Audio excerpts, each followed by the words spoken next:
رح نعمل اليوم ساندويشات الايس كريم بالبسكوت. وصفة سهلة رح نتعلمها اليوم أنا وياكم. كوب من الفراولة، عليهن كوب من السكر، شوية فانيليا أو ملعقة صغيرة، وشوية مي مشان ينطحنوا أو ينضربوا معنا كتير منيح.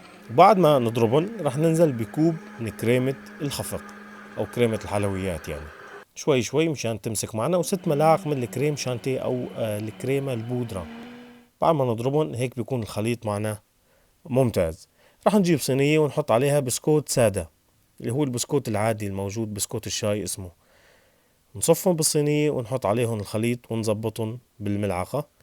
السماكة يفضل تكون قليلة وليست سماكة كبيرة. بعدين رح نحط عليها البسكوت مثل ما انتم شايفين. كتير سهلة. رح نحطها بالفريزر بعد ما نغلفها أكيد 4 5 ساعات فقط. هيك بتكون طلعت من الفريزر.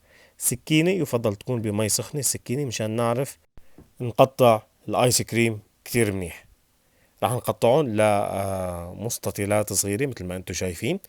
بتمنى تعجبكم الوصفة. تشوفوا المقادير موجودة تحت الوصفة، ولا تنسونا من اللايك والكومنت والفولو. صحتين وعافية.